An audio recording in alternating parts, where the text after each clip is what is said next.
Nietzsche said that you could tell much about a man's character by how much truth he could tolerate, which is very interesting. You know, there's an idea in the great Western tradition that the truth is the way and the path of life, and that no one comes to the Father except through the truth. And I believe that to be the case, because I don't think that you can manifest who you are without the truth. And so I think it's literally and metaphorically true that the pathway to who you could be if you were completely who you were is through the truth. And I would say, and so the truth does set you free, but the problem is that it destroys everything that isn't worthy in you as it sets you free, and that's a process of burning. And it's painful, because you cling to what you shouldn't be, partly out of pride and partly out of ignorance and partly out of laziness, and so then you encounter something true, and you all know this perfectly well, because when was the last time that you learned something important that wasn't a blow of some sort, you know? And it's often you look back at your life and you think, oh God, I really learned something there. I wouldn't want to do that again, but it really changed my life. I mean, sometimes it can really destroy you, you know, an encounter with the truth, and you never really recover. But now and then something comes along and straightens you out, and a lot of you has to go. A lot of you has to burn away, you know, and I suppose in some sense the idea is that everything about you that isn't worthy is to be put into the flames. And that's another reason to be not so casual about claiming what you believe, because it isn't something that you undertake without due caution. You know, I learned when I was a kid, about 25 or so, a little older than a kid, that almost everything that I said was one form of lie or another. And I wasn't any worse, I would say, than the people that I was associating with, or any better. And the lies were manifold, you know. They were attempts to win arguments for the sake of winning the argument. That might be one. Attempts to indicate my intellectual prowess when there were competitions of that sort. Maybe just the sheer pleasure of engaging in an intellectual argument and winning. My inability to distinguish between ideas that I had read and incorporated because I had read, but hadn't realized that I hadn't yet earned the right to use, all of that. And, you know, I had this experience that lasted a long time. Well, I would say it's really never gone away. And I think this was the awakening of my conscience, essentially. And I didn't realize this until much later, when I was reading Socrates' Apology. This voice, for lack of a better word, made itself manifest inside me, and it said every time I said something that wasn't true, and that's usually what it said. That's not true. You don't believe that. Or there was a sensation that was associated with it. I don't think this is that uncommon, you know. I asked my psychology classes for many years in a row if they had an experience, that they had a voice in their head, let's say, it's a metaphor, or a feeling that communicated to them when they were about to do something wrong. And it was universally the case that people agreed with one of those statements or another. And the other thing I would ask is, well, do you always listen to it? And of course the answer to that was definitely no. But that's also very interesting, you know, that you can have this faculty, this conscience. This seems to me to be very tightly associated with the idea of free will, is that you can have this internal voice, this daemon, the root word for democracy. Oh yes, I didn't finish that story. So yes, well, it's important. Well, so Socrates' daemon told him it was his moral guide. And democracy appears to be predicated on the idea that the polity will function if people attend to their consciences. That's the overlap of those conceptualizations.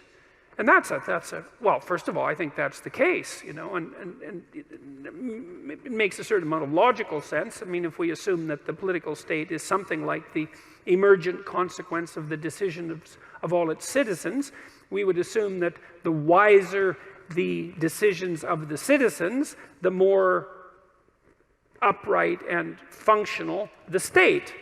I can't see how it could be any other way. And perhaps those who are the most upright, who listen to their consciences more carefully, even play a disproportionately powerful role. It's certainly possible. So, anyways, back to truth. Well, you know, I learned that so much of what I was doing was false. And I think I learned this. See, there was a reason that this came to me so clearly.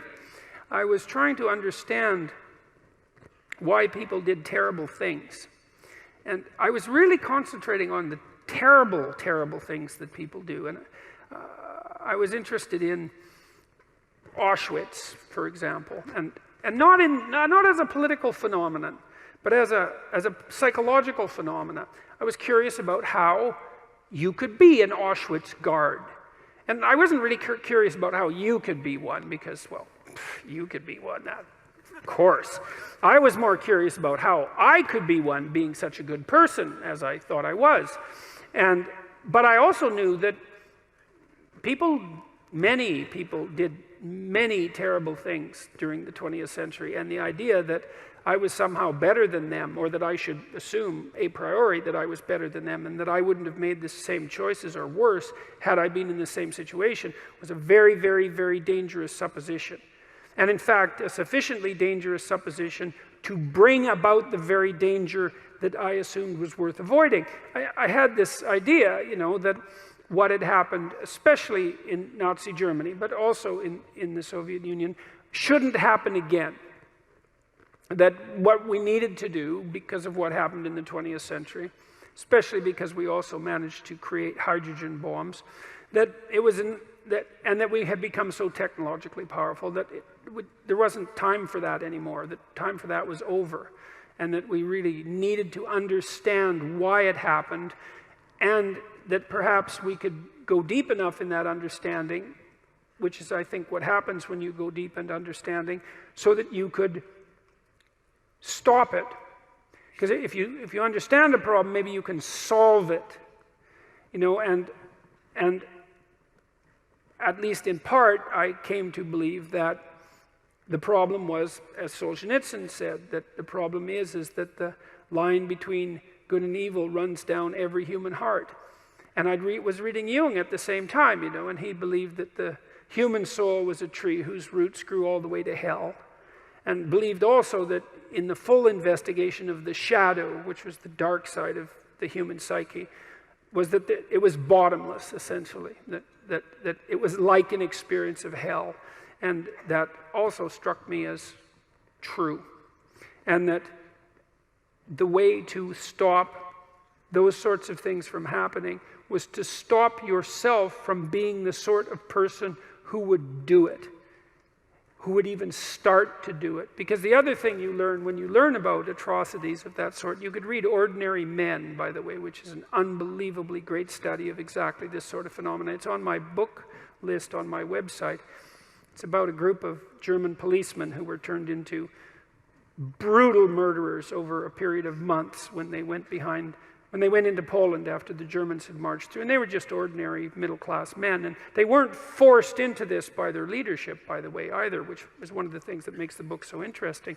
So for me, it was a matter of understanding that if we want this sort of thing to not happen anymore, then we have to start to become the sort of people who wouldn't do it, which seems rather self-evident, all things considered, unless, you know, you believe that we're the pawns of social forces, for example, like the Marxists do.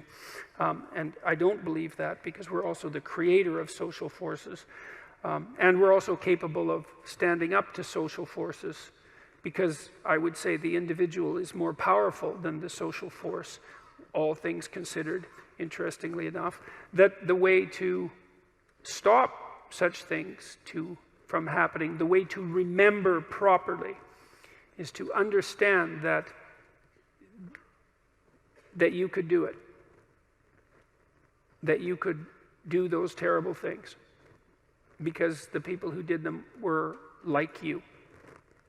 And that the way out of that is to stop being like that. And the way you stop being like that is, well, at least in part, by ceasing to tell yourself lies that you don't believe in, and that you know you shouldn't act out.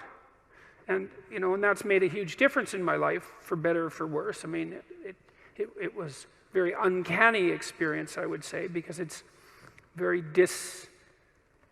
discombobulating to experience yourself as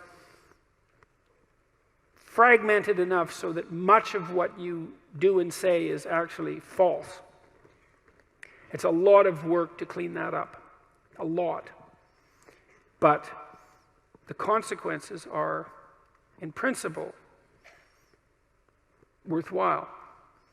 And so that was part of what, understanding that was part of what drove me towards clinical psychology, say, and away from political science and law and from politics in general, because I started to believe that, and I think this is the great Western idea, which people were quite irritated about, by the way, on Q&A last night as well, that the proper route forward for the redemption of the individual and for mankind as a whole is as a consequence of the redemption of each individual. And I truly believe that. And I believe that that occurs as a consequence of adherence to the truth and courage in the face of being. That's rule one, right? To stand up straight with your shoulders back, is to take on the onslaught and to enter the contentious ring and to do more than your best, because your best isn't enough, because your best isn't as good as you could be. You have to push yourself past that. And that's, as far as I can tell, where you find what you need in life. You find the meaning that sustains you in life, and you find the patterns of action that redeem the world, both at the same time. I mean, life is a very difficult business. You know, it's fatal, and it's full of suffering, and it's full of betrayal and malevolence. There's nothing about it that's trivial. It's all profound. And in order to find your way through all of that capacity for hellish experience, let's say, you need to develop a relationship with something that's profound. And you can. You have that capacity. And what could be more profound than the truth?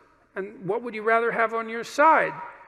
And you might say, well, that's obvious, and of course everyone should do that. And then you need to know why you don't. And the answer is, well, sort of encapsulated in this first amusing question, you know. Thank you for enlightening my soul. The burns are still healing. It's like, well, you know, there's no shortage of dead wood to burn off. And there's no shortage of pain when the dead wood burns off. And that's what makes people afraid of the truth. You know, maybe that's why Moses encountered God in a burning bush. Who the hell knows? But there's something about that idea that seems to me to be the case. And so, what's the decision that you make? You know, you decide to believe.